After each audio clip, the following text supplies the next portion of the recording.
ना होगा, और अगर सब मिलकर कोशिश करें तो रास्ता निकल सकता है। राजू के चेहरे पर एक उम्मीद की किरण जागती है। हाँ बाबा जी, अगर सब मिलकर काम करें तो हम पानी ढूंढ सकते हैं। हमने पहले कभी ये कोशिश ही नहीं की। लेकिन इतनी कठिन जमीन में नया कुआं खोदना आसान नहीं। मुश्किल जरूर है, नामुमकिन नहीं।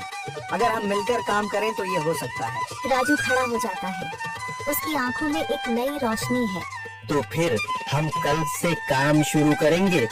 मैं गांव के सभी युवाओं को इकट्ठा करूंगा, हम मिलकर नया कुआं खोदेंगे। यही कहते हुए वह शामू के साथ गांव के दूसरे युवाओं को बुलाने के लिए निकल पड़ता है। कहीं दूर से गरज की हल्की सी आवाज आती है, जैसे आकाश ने उनकी उम्मीदों की गवाही दे दी हो।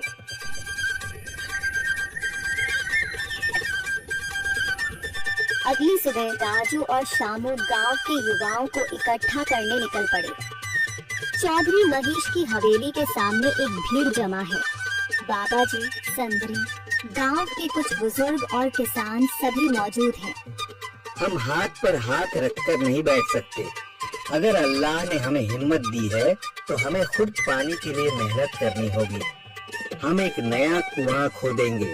लेकिन राजू, क्या हमें यकीन है कि वहाँ पानी मिलेगा?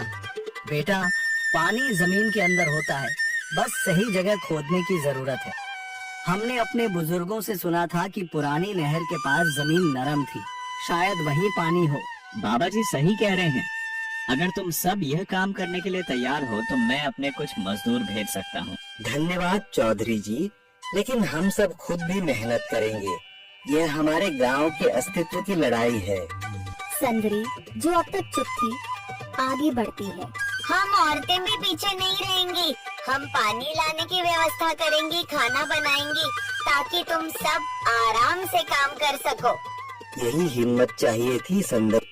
पूरा गांव एक नई उम्मीद के साथ कुआं खोदने की तैयारी में जुट जाता है।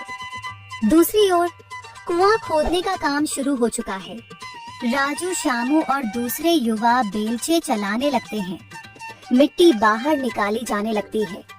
तेज गर्मी के बावजूद सब पूरी हिम्मत के साथ जुटे हुए हैं। दोपहर की तेज धूप जमीन आग की तरह तप रही है। गांव के लोग लगातार कुआं खोदने में जुटे हैं।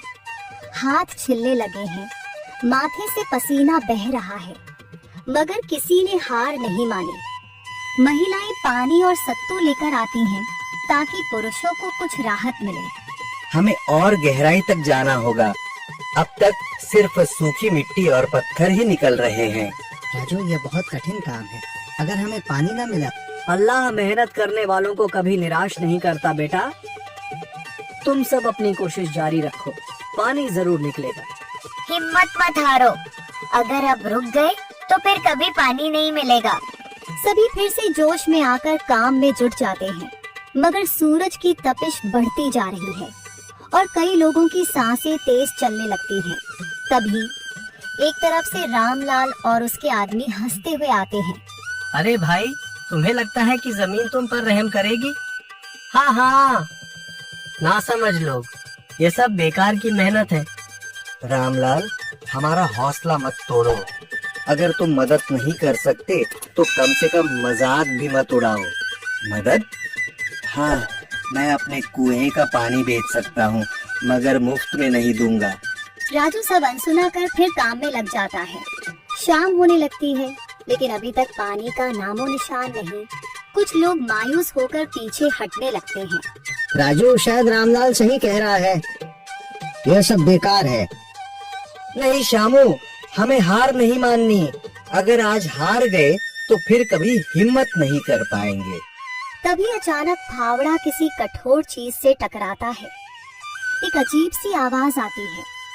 राजू चौंक कर देखता है और जल्दी जल्दी मिट्टी हटाने लगता है। अचानक एक ठंडी लहर महसूस होती है। सभी लोग दौड़कर आते हैं। जैसे जैसे मिट्टी हटती है, नीचे से गीली जमीन नजर आने लगती है।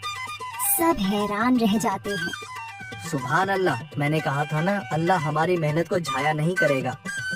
राजू और बाकी सभी जोर लगाते हैं। कुछ ही पलों बाद अचानक मिट्टी के नीचे से पानी की एक छोटी सी धारा फूट पड़ती है। गांव वाले खुशी से चिल्ला उठते हैं। पानी पानी निकल आया। यह अल्लाह की कुदरत है रामलाल, जिस पर तुम्हें यकीन नहीं था। पूरा गांव आनंद से झूम उठता है। लोग एक दूसरे को बधाइयां देते हैं। औरतें दुआ करने लगती हैं। कुछ दिन बीत चुके हैं। गांव वाले नए कुएं से पानी भर रहे हैं, खेतों को सींच रहे हैं और जिंदगी फिर से पटरी पर लौट रही है। मगर रामलाल अब भी अपनी